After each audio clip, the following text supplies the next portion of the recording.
Mengikut Kristus sejak tahun berapa, Kak? Dan gimana cerita awalnya? Shalom Kakak Frankie Cahya, terima kasih ya sudah mampir di akun kesaksian rohani saya. Untuk ceritanya, begini. Saya adalah seorang kakak pertama dari ketujuh adik. Jadi kami semua berjumlah 8. Dan pada waktu itu saya begitu marah dengan Tuhan, tetapi saya belum menjadi orang Kristen. Maksud saya marah dengan Tuhan. Siapakah itu Tuhan menurut saya waktu itu? Karena Tuhan menciptakan saya di bumi ini. Saya begitu merasa kepahitan ketika saya menerima kenyataan yang ugal-ugalan. Kata orang Jawa, ugal-ugalan itu artinya kenyataan yang begitu menyakitkan, yang pahit, yang sangat tidak wajar ya. Karena kami berdelapan tidak pernah merasakan kasih Bapa, dan kami juga tidak pernah merasakan bagaimana kami ini bisa hidup layak, bisa makan cukup. Kami tidak pernah tahu apa yang harus kami makan besok. Kami tidak tahu apa yang harus kami bayarkan untuk sekolah. Sehingga kami hidup liar. Sehingga kami hidup dengan jalan kami masing-masing. Kami menjadi brutal. Kami menjadi liar, mengalahkan kerasakti. Saya sangat protes. Saya sangat benci dengan kehidupan saya. Saya sangat tidak suka dengan diri saya sendiri. Gambar diri saya rusak. Saya bekerja sedari SD. Saya berjualan. Saya keliling untuk berjualan roti atau gorengan. Sampai saya SMA, saya harus mengamen dan juga saya harus jual koran. Dan saya semakin memiliki pergaulan yang begitu bebas, sehingga saya akhirnya menikah dengan orang yang salah dan saya diceraikan oleh dia. Nah, pada waktu itu akhirnya saya menjadi seorang janda dengan anak saya, dan kemudian saya harus bekerja sendiri. Lagi-lagi saya mengalami kepahitan. Lagi-lagi saya mengalami kehancuran. Sudah saya tidak mengalami kasih Bapa, kemudian saya juga tidak diindahkan oleh suami saya, dan kemudian saya akhirnya mencari uang dengan segala sesuatu yang menurut saya benar ya. Dan saya juga terperangkap di dalam cinta LGBT. Jadi saya pernah menjadi seorang lesbian. Di sini saya tidak pernah membanggakan apapun yang salah dalam hidup saya, tetapi kiranya kesaksian saya ini menjadi berkat buat teman-teman.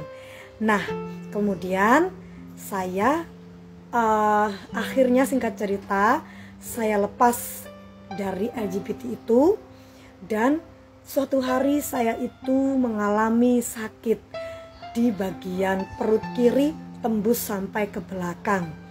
Nah, saya benar-benar sakit sekali sampai tidak bisa berjalan, tidak bisa duduk, sampai sudah muntah kuning. Dan teman saya membawa saya ke UGD di salah satu rumah sakit di kota Surabaya. Dan dokter mengatakan bahwa ginjal saya bermasalah. Akhirnya untuk sementara waktu saya diberikan obat untuk penghilang rasa sakit, tetapi bukan diminum, melainkan dimasukkan ke dalam, mohon maaf, anggota tubuh saya yang lain. Nah, ketika itu obat yang diberikan hanya sedikit, dan saya akhirnya harus kontrol ke bagian penyakit dalam dan segera harus dioperasi. Pada waktu itu 13 tahun yang lalu biayanya 10 juta dan saya tidak punya uang sama sekali. Saya juga tidak punya kartu berobat. Akhirnya saya biarkan sakit saya, proses menuju kematian saya itu yang begitu menyiksa. Tetapi ada seorang teman yang mengajak saya untuk ke gereja supaya saya didoakan oleh seorang pendeta. Dan pendeta itu, singkatnya, saya datang ke gereja itu sebenarnya saya sangat terpaksa, karena saya tahu bahwa Tuhannya orang Kristen itu manusia. Menurut saya waktu itu Tuhannya orang Kristen itu tidak berdaya di kayu salib, dan saya akan menjadi orang yang musyrik atau murtad ketika saya datang kepada orang Kristen. Tapi saya tidak memiliki pilihan, dan ada sebuah gerakan di dalam hati saya untuk saya datang ke sana. Dan ketika saya bertemu dengan Ibu Pendeta, saya didoakan, saya dipeluk, saya disuruh untuk mengampuni orang yang bersalah kepada saya. Dan pada waktu itu bapak saya yang ingin saya bunuh, ingin saya benci, ingin saya hancurkan hidupnya, seketika pendeta itu mengatakan kamu harus mengampuni supaya kamu bebas dan lepas. Akhirnya beliau berdoa di bagian tubuh saya yang sakit di sini, ya. Berdoanya simpel banget ya. Dalam nama Yesus sembuh. Gitu aja. Kemudian saya disuruh pulang, dan saya rasa kok gitu doang sih doainya gitu. Tetapi tahukah saudara bahwa saya tidak pernah merasakan sakit lagi sejak saat itu. Nah, apakah saya langsung percaya kepada Kristus? Tidak, saudara. Jadi saya berkata ini mungkin sugesti, ini tidak mungkin terjadi, manusia bisa menyelamatkan manusia. Tetapi kemudian Ibu Pendeta itu calling saya, SMS saya pada waktu itu zamannya SMS, belum ada WA ya, apalah BlackBerry gitu. Nah, untuk mengundang saya di kebaktian Pentakosta atau pencurahan Roh Kudus. Saya kan nggak ngerti apa itu ya. Saya datanglah karena kenapa? Lagi-lagi ada dorongan saya untuk datang ke gereja, dan saya merasa kayak segan. Nah, ketika saya sudah ada di ibadah itu, di penghujung acara ibadah, pendeta itu perempuan ya, namanya Ibu Ripka. Pendeta itu memanggil saya untuk altar call dan mendoakan saya kembali.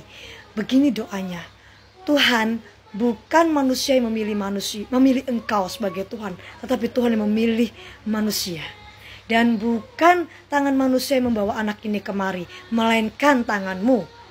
Dan jika engkau ingin mengenalkan dirimu kepadanya dan ingin memakai anak ini sebagai alatmu, maka tunjukkanlah pribadimu kepadanya. Dalam nama Tuhan Yesus, haleluya, amin. Ketika pendeta tadi bilang amin sambil mentumpang tangan ke kepala saya, seketika itu ada hembusan roh yang masuk ke dalam hidung saya. Itu langsung hut gitu ya. Saya langsung merasa seperti pengalaman spiritual yang tidak pernah saya rasakan sebelumnya dan sesudahnya.